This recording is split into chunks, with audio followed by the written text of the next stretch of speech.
Rabu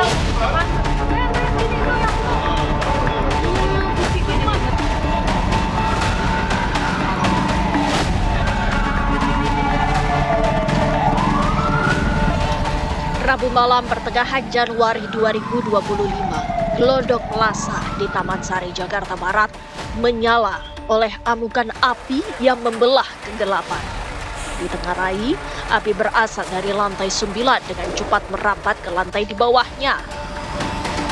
Bagian gedung yang terbakar itu dikenal sebagai tempat hiburan malam.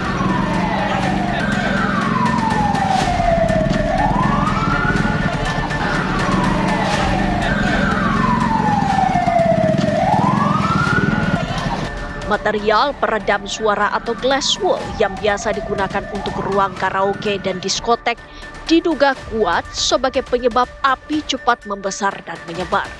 Glass wool yang terbuat dari fiberglass diketahui memiliki karakter mudah terbakar.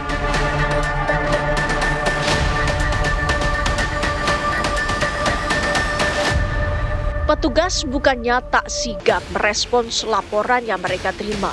Bahkan mereka sudah tiba di lokasi kejadian kurang dari 15 menit usai menerima laporan itu.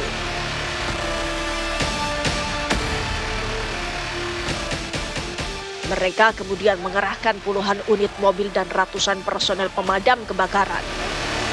Persoalannya, pekatnya asap tidak hanya membuat jarak pandang terbatas, namun juga mempengaruhi stamina para petugas. Pada hari kejadian itu, para petugas sudah berjibaku memadamkan api sejak dari pukul 10 malam hingga keesokan paginya. Waktu ada informasi masuk dari Kapolsek Taman Sari ya, dari Kapolsek Taman Sari 21.30, 15 kemudian kami sudah sampai TKP. Terus kami mengerahkan 45 unit dengan 230 personil. Karena pemadaman ini kami datang udah besar, Bu. Jadi kami banyak menggunakan mobil Vestik ini. Kalau kita dijalankan dengan manual, kita di lantai 3 pun udah kehalang asap. Udah gelap kehalang asap. Jadi kami semuanya menggunakan unit Bronto dan stick. Hampir semua muter, Bu, ini. Jadi kendalanya begini nih, kendalanya tuh di lantai 3, kalau kita kebakaran dengan manual itu udah gelap. Udah nggak bisa masuk kami. Kami menggunakan BE breathing apparatus alat pernapasan. Itu ketika kita masuk ke lantai 4 udah terkendala itu. Pada malam kejadian itu saat petugas berjibaku memadamkan api, sejumlah pengunjung yang terdampak mencoba bertahan di lantai teratas plaza. Lantai teratas itu merupakan ruang terbuka. Selama beberapa saat sejumlah pengunjung selamat itu mengiba-iba ke petugas dengan melambaikan tangan meminta pertolongan. Petugas gesit merespons. Menggunakan peralatan memadai, petugas berhasil mengevakuasi mereka. Jilim, salah seorang yang selamat, menuturkan kesaksiannya. Jilim kemudian diketahui bekerja sebagai operator karaoke. Pak Jilim mungkin bisa diceritain Pak waktu awal kejadian itu seperti apa sih? Wah nggak tahu sih, taunya udah nggak bisa kemana-mana, udah asap. Iya. Itu posisi Bapak di lantai berapa? Lantai 9 lagi kerja Pak. Lantai 9? Iya. Kerja apa Pak? Operator karaoke kan? Operator karaoke. Kalau api dari sini tahu? Oh saya nggak tahu. Nggak tahu ya? Nggak tahu.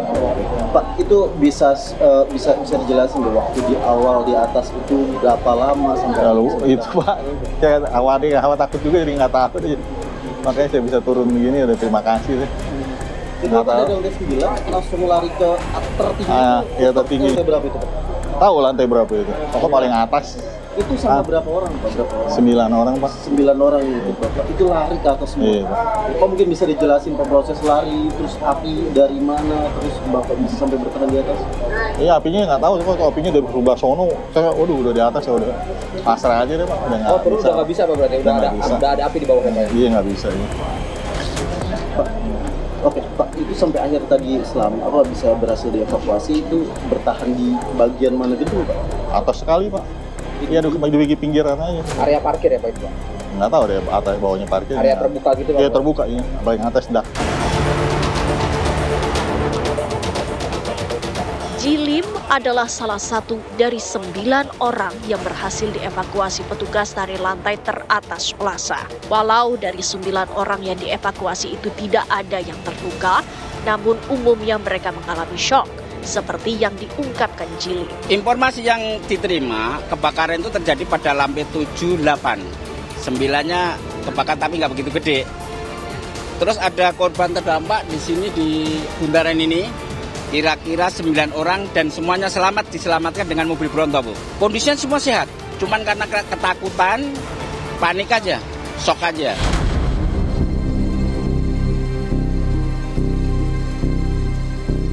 Pencarian lebih lanjut, petugas menemukan sejumlah korban di lantai 8. Para korban diduga kesulitan menemukan jalur evakuasi saat hendak menyelamatkan diri.